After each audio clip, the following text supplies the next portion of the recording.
let's look at some tips and tricks for working with HTML in Visual Studio.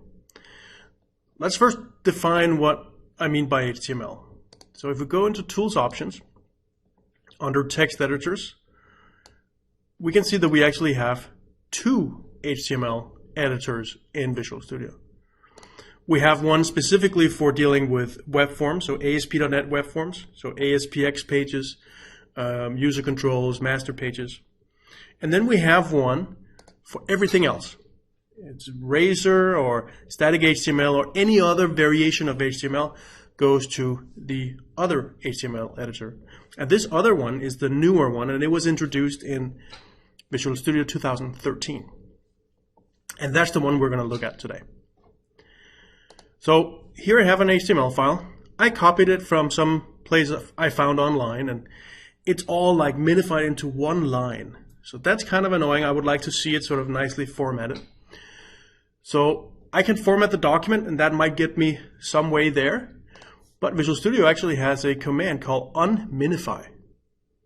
And clicking that gives us this nice unminified view, nicely formatted, so I can see what's going on. Let's drag in a picture. So from Solution Explorer, I can drag a picture in like that. Super convenient. And let's see what we can do with this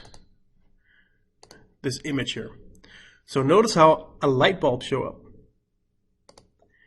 And I can encode this image as base64.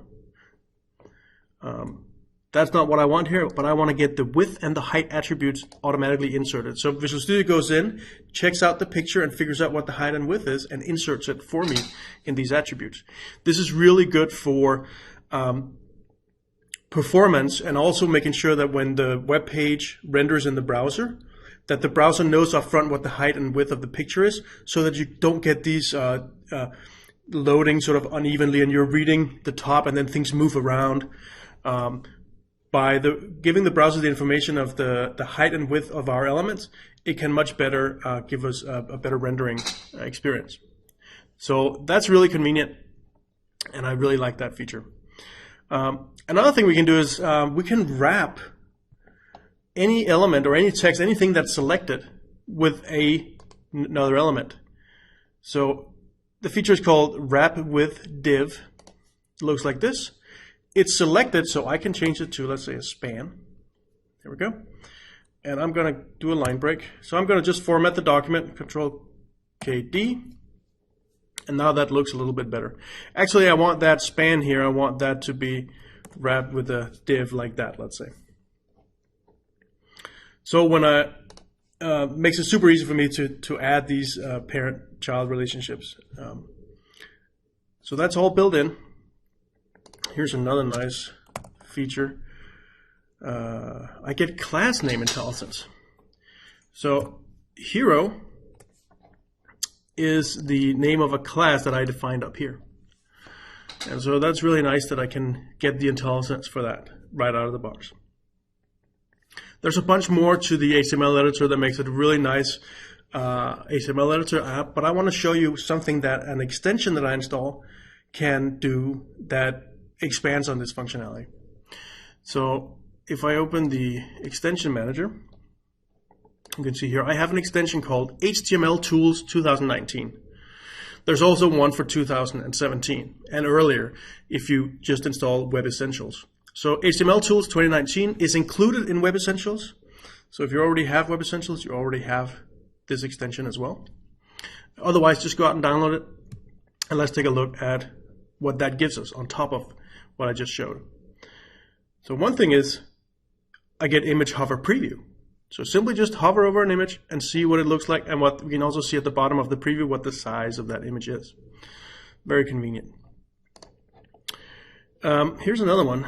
Let's go to the style sheet, or the style attribute here, or sorry, the style element, and I can now say extract to file. So I can take a style element and move it into a file. So I'm going to call it site.css. And the file is created for me, and inserted instead of the style element is now a link reference to that style sheet. So that's very, very nice. So let's do this. Then we have a very nice thing here with the class name hero. So it's fine that I get IntelliSense for hero, but what if I want to see what is defined in that style rule? Well, I can do peak definition.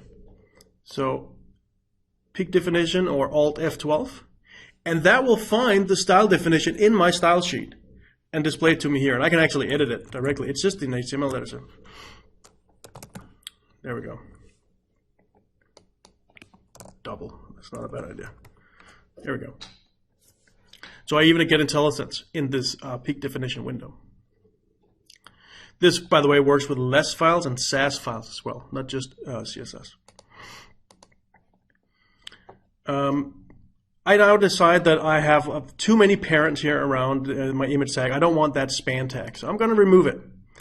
So that's a little cumbersome, and I have to format the document afterwards. But what if I just do the light bulb that now says remove span and keep children?